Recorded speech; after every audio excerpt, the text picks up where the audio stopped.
العلاقة بين العرب والكرد متجذرة وتاريخية. هنالك شراكة جغرافية وشراكة تاريخية وشراكة ثقافية، شراكة الدين، وحتى شراكة تلاقح اللغات والثقافات. ولكن العوامل السياسية تدخل كعامل مؤثر سلبا في بعض الأحيان، باعتبار أن هنالك نشاط وحركة من أجل ضمان الحريات وضمان الحقوق القومية والثقافية، وهذا ما يتعارض في بعض الأحيان مع سياسة الحكومات في المنطقة.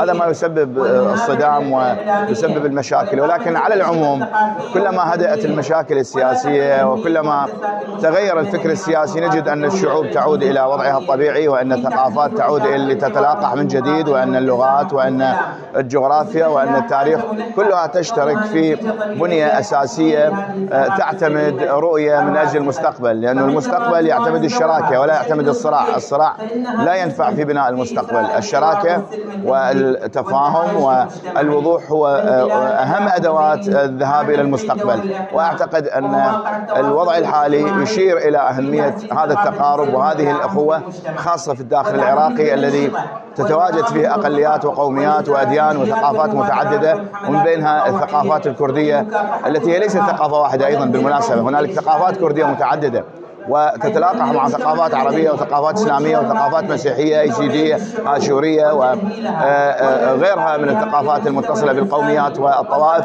ومن بينها أيضا القومية التركمانية والداغستانية والأرمنية والأرثوذكسية، سواء كانت ديانات أو مذاهب طبعا.